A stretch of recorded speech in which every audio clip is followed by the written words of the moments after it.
Professores estaduais discutem situação da classe em Assembleia Regional. Eleitores de Cruzeiro do Sul precisam fazer cadastro biométrico. Lajadenses também podem fazer o procedimento.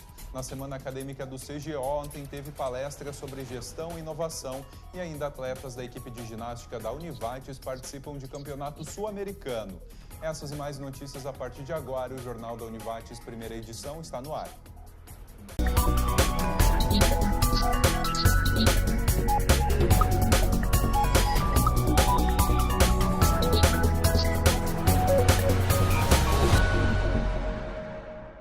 Olá, boa tarde. O alto índice de mortes no trecho de 10 quilômetros entre a entrada de Conventos, em Lajeado, e o trevo principal de Estrela motiva a ação pioneira da Polícia Rodoviária Federal. O órgão fiscalizador gerencia um estudo para a instalação de controladores de velocidade no perímetro e pretende fazer a gestão dos equipamentos. Hoje, o controle dos aparelhos é do DENIT. Os dois órgãos trabalham em conjunto no estudo do projeto. A intenção é que nesses 10 quilômetros sejam instalados até 6 controladores. A quantidade depende do custo. Segundo a PRF, há necessidade de pelo menos 2 equipamentos no trecho, considerado o mais acidentável dos 310 quilômetros monitorados pela 4ª Delegacia. No ano passado, de 831 acidentes, 71 foram nesse trecho. Do total de 18 com óbito, 7 foram no local, um percentual de quase 40%. Durante a tarde de ontem, cerca de 50 representantes da educação e professores da região participaram da Assembleia do 8º Núcleo do CEPER Sindicato, com sede em Estrela. O encontro foi na Escola Estadual Castelo Branco. Mesmo depois do governo do Rio Grande do Sul sinalizar que não deve mais parcelar o salário de parte dos servidores públicos, as mobilizações continuam. Isso porque a insegurança ainda está presente. Ontem, a Assembleia Regional foi momento para discutir os rumos da greve dos professores. Protestos que têm acontecido por todo o estado. Em diversas cidades acontece movimentação de educadores, de trabalhadores, servidores do Estado, não só os da educação, e nesse sentido é um despertar de consciência da sociedade que começa a participar, que começa a produzir, que começa a demonstrar sua insatisfação com todo esse processo que nós vemos aí no nosso meio político. Todas as ideias pensadas em conjunto vão ser levadas para a Assembleia Geral que acontece nessa sexta-feira em Porto Alegre. Vai ter o posicionamento dos 42 núcleos do CEPERS em relação às assembleias que estão acontecendo. O caso aqui de Estrela, que está acontecendo nesse momento, uma assembleia regional, e é onde a gente vai ter o posicionamento de como é que está a questão do movimento. Então, nessa assembleia que nós teremos no dia 29, ela é uma assembleia mobilizatória, é de mobilização para a gente sentir como é que a categoria está em relação a tudo que nós temos vivido, principalmente dentro do comando de greve, que é uma instância maior que se coloca a nível estadual. Segundo a diretora administrativa do CEPERS, o encontro dessa semana na capital gaúcha vai ser decisivo para delimitar os próximos passos da mobilização. Outras categorias também devem participar. Essa nossa assembleia no dia 29, ela não é uma assembleia só da nossa categoria do magistério, ela vai ser uma assembleia de todos os demais servidores do Estado. Então nós teremos pela manhã, às 8h30, a nossa Assembleia Geral do CEPERS, onde nós estamos chamando para uma assembleia mobilizatória. Claro que o que antecede antes é o Conselho Geral e que nós estaremos analisando como é que está o movimento em todo o Estado. E à tarde, às 14 horas, nós teremos também com os outros demais servidores. Na região, são cerca de 30 escolas paralisadas totalmente ou parcialmente. No estado, cerca de 60% do colegiado participa do movimento. Força que tem sido fundamental para lutar pelos direitos dos professores. Em setembro, as passagens aéreas, com 21,3%, e os combustíveis, com 3,4%, alavancaram a alta de 1,25% nos preços dos transportes, que correspondem a 18% das despesas das famílias. As informações são do Índice Nacional de Preços ao Consumidor Amplo, IPCA, que registrou alta de 0,11% em setembro, o menor resultado para o mês desde 2006. O acumulado no ano foi de 1,9%. Os contribuintes devem ficar atentos para o prazo de adesão ao Programa Especial de Regularização Tributária. O prazo para pessoas físicas ou jurídicas regularizarem as dívidas com a Fazenda Nacional, vencidas até 30 de abril desse ano, nas condições especiais, terminam amanhã. E a seguir, eleitores precisam fazer cadastro biométrico.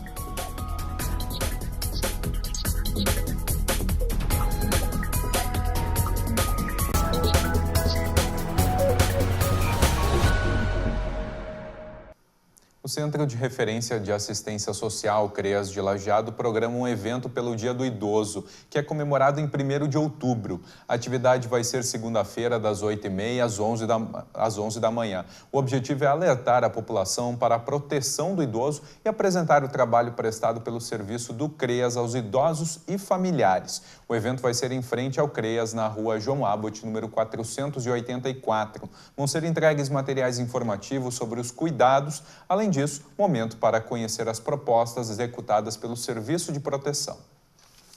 Para reduzir o índice de contribuintes que estão em situação de dívida ativa com o município, inclusive em vias judiciais, a Secretaria da Fazenda de Estrela lançou recentemente o programa Regulariza Estrela.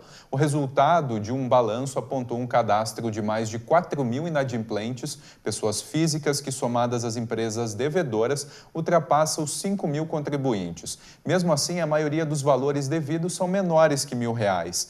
O valor total dos débitos chega hoje, segundo estimativas, a 15 milhões de reais. Entre as vantagens para o contribuinte está a possibilidade de regularização da situação tributária com 100% de desconto nos juros e multas por atraso. Cerca de 28% dos 10.424 eleitores de Cruzeiro do Sul ainda não procuraram a Justiça Eleitoral para fazer o cadastro biométrico. O processo é obrigatório e consiste na revisão da identidade do votante. Lançada em 29 de março desse ano, a revisão para a cidade segue até o dia 11 de outubro. Nos próximos dias, o mutirão pretende atender as pessoas que ainda não fizeram o credenciamento da impressão digital. Já foram pelo menos 3 finais de semana de atendimento especial no cartório eleitoral de Lajeado. A identificação do eleitor com a coleta das digitais é um processo que o tribunal vem implantando e nós aqui da zona ainda temos o município de Cruzeiro do Sul e Lajeado, agiliza o processo eleitoral em si e também a identificação é uma legitimidade do eleitor em que é ele que está votando mesmo. E lembrando que é obrigatório, ele precisa fazer isso. Sim, os eleitores de Cruzeiro do Sul que não fizerem o recadastramento até o dia 11 de outubro terão o título eleitoral cancelado. Para os eleitores que moram em Lajeado, o cadastro biométrico ainda não é obrigatório, mas já pode ser feito. Até o momento, 15.400 eleitores fizeram o procedimento, 3.100 só nesse ano. Esse prazo é mais extenso. A princípio, nós teremos até 2020 para realizar a revisão do eleitorado e o cadastro biométrico dos eleitores de Lajeado. Mas orientamos para que o pessoal não deixe para o final do prazo, né? Então que venham aos poucos ao cartório eleitoral, né? E também eles podem agendar o seu atendimento pelo site do Tribunal Regional Eleitoral, que facilita a não espera do eleitor, ele é atendido daí com prioridade, né, porque ele fez o seu agendamento previamente. O órgão abre as portas nos dias 7 e 8 de outubro, sábado e domingo, no horário convencional, das 10 da manhã às 5 da tarde. O cartório fica na Rua Santos Filho, número 394, no centro. É necessário sempre um documento com foto, tá, e um comprovante de residência recente, que forme o vínculo do eleitor com o município desejado. Agora falamos do tempo. Nas próximas horas, a nebulosidade continua predominando sobre o vale e as condições permanecem favoráveis para a chuva fraca e passageira. As temperaturas ficam amenas nessa tarde, com máximas que não ultrapassam os 22 graus. Mas em direção à noite, as marcas apresentam redução e ocorre a mínima do dia, que deve ficar próxima dos 15 graus. Amanhã, instabilidades atuam sobre o estado e proporcionam um dia com muitas nuvens e chuva a qualquer momento. A chance de pancadas intensas e temporais isolados. Veja as temperaturas para amanhã na região.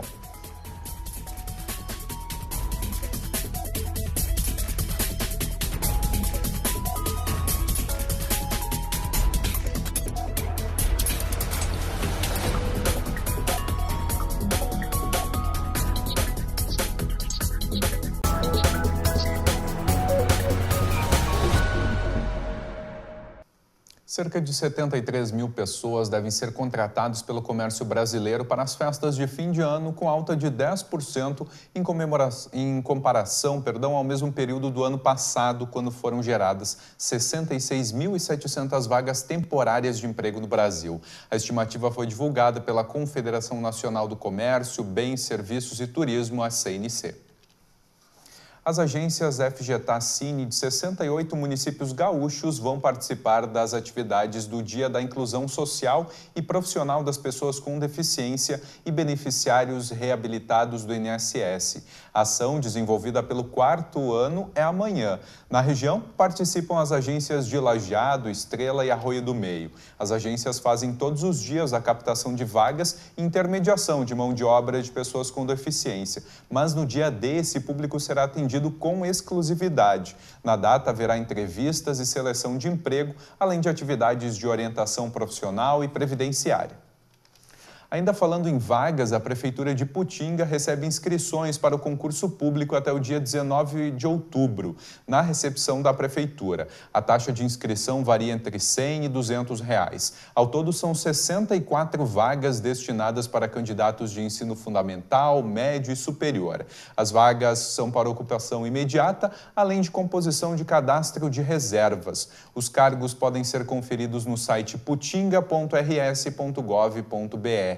Os salários variam de R$ 744 até R$ 6.582 para trabalhar em carga horária de 20 a 44 horas semanais, dependendo da vaga pretendida.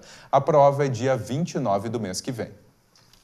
A 5ª Semana Acadêmica do Centro de Gestão Organizacional termina hoje. Na programação, espaço para a primeira mostra acadêmica dos cursos de Gestão Organizacional. Ontem, no Teatro da Univates, o palestrante da Brasilata Embalagens Metálicas abordou gestão e inovação. Técnicas de gestão, inovação, planos de crescimento e financeiro. Assuntos abordados por Thiago Heleno Forte, diretor executivo da empresa Brasilata, na 3ª noite da Semana Acadêmica do CGO. O ano passado, o nosso faturamento foi de R$580 milhões, e 94% disso é aqui no Brasil e apenas 6% é exportação. Isso tem uma explicação bem lógica. A lata, por ser um produto que não encaixa um dentro do outro, o transporte se acaba transportando ar. Então é muito difícil você chegar em longas distâncias. Então ter um faturamento de 6% em 580 milhões é bastante. Empresa familiar, conta com 4 unidades. Recife em Pernambuco, Rio Verde em Goiás, São Paulo e Estrela no Rio Grande do Sul. Local onde se encontra o Centro de Pesquisa e Desenvolvimento. Nele a gente está trabalhando não só com aço, mas também com outros materiais, principalmente plástico. A gente tem injetoras, tem a condição aqui de fazer vários tipos de embalagem e também tem muita coisa nova saindo daí. Acho que o nosso futuro, boa parte dele está calcado nos produtos que estão sendo desenvolvidos aí. O diretor executivo falou também dos prêmios conquistados pela empresa. Na área de gestão, foram 24 como uma das melhores empresas para se trabalhar. Na área de produtos, em 2002, recebeu a premiação mais importante em embalagem mundial. Em que a gente colocou esse visor plástico no meio da tampa metálica, para que o consumidor pudesse enxergar a cor que ele vai na loja de tinta, pede uma cor e para ele comprovar que de fato a cor que ele escolheu é a que está dentro da lata. Antigamente o cara tinha que abrir a lata, refechar, era complicado, então a gente colocou esse batoque, essa tampinha plástica e patenteou isso e foi um baita de um sucesso. Latas para tintas e produtos químicos é o principal produto. 60% do faturamento vem dessa linha, mas a empresa está em constante inovação. Dos nossos produtos hoje que estão no forno, tem alguma coisa que vai trabalhar com essa que a gente chama de híbrido, né? Que é o plástico com aço, e muito indo nessa linha de decorativo para atender a web e essas consultas que a gente tem recebido, que a gente nota que há uma carência aí, uma necessidade por determinados produtos. Desenvolvimentos fundamentais para o crescimento de uma organização. E a seguir, a equipe de ginástica da Univates participa de um campeonato sul-americano.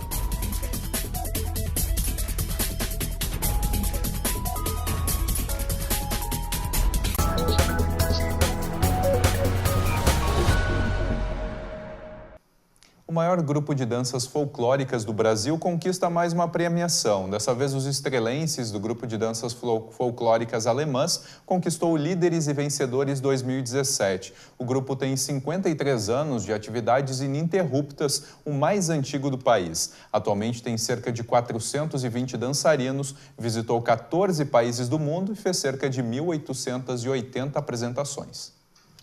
No dia 8 do mês que vem, às 9 da manhã, tem a Mega Race em Bom Retiro do Sul. A venda dos ingressos está no quarto e último lote. Individual custa R$ 136, já no quarteto, R$ 126. As inscrições podem ser encerradas de forma antecipada se o limite de vagas for atingido. A opção de percurso de 5 e 10 quilômetros. A equipe de ginástica da Univates participou entre os dias 12 e 17 de setembro do Sul-Americano de Ginástica. A competição foi em Paipa, na Colômbia. A delegação brasileira foi representada por 34 atletas. Da instituição, participaram 3. Na Univates, a ginástica tem cerca de 10 anos. Trabalho pioneiro na região que a cada ano colhe frutos positivos. Nesse mês, as conquistas foram em território estrangeiro, no Sul-Americano. Participaram 3 atletas da instituição nos aparelhos trampolim individual e sincronizado e duplo mini trampolim. E os resultados foram positivos. O destaque realmente foi com a dupla do Igor e o Gustavo, né? Foram atletas que participaram junto do trampolim sincronizado, que é um aparelho qual a gente utiliza, na verdade, os 2 trampolins, e os atletas devem saltar sincronizados, fazer os mesmos elementos ao mesmo tempo, né? Quanto mais sincronizado, maior a nota, né? Então, eles conseguiram ficar em segundo lugar, né, da América do Sul, né, no Campeonato Sul-Americano, ganhando de países como Colômbia, Argentina. Então foi um resultado muito importante para nós. A competição, que reúne países da América do Sul, serviu de termômetro. Segundo o treinador da equipe de ginástica da Univates, o grupo da instituição está cada ano mais forte nas competições nacionais e internacionais. Então a gente conseguiu perceber como os nossos atletas estão, não só a nível nacional, com a gente já tem uma boa referência, né, com muitos títulos nacionais, mas agora internacionalmente, né? Então a gente consegue perceber que nós estamos realmente muito perto desses outros países e que nós temos grandes chances a conseguir medalhas cada vez mais expressivas dentro da modalidade. Depois do Sul-Americano, agora o foco são as Copas Escolares e o Campeonato Mundial, que acontece em novembro na Bulgária. De 11 a 20, nós vamos ficar fora. Eu e uma atleta, só uma atleta do nosso grupo conseguiu classificação para o Mundial. Então, nós vamos participar desse Mundial. Então, é a primeira atleta que realmente também começou do zero aqui com a gente, né? Então, a gente fica muito feliz com essa participação dela. Infelizmente, ela está voltando de uma lesão agora. Então, mas ela vai estar preparada para o Campeonato do Mundo. E mais notícias você confere às 6h30 da noite no Jornal da Univates, segunda edição. Obrigado pela companhia e tenha uma boa tarde.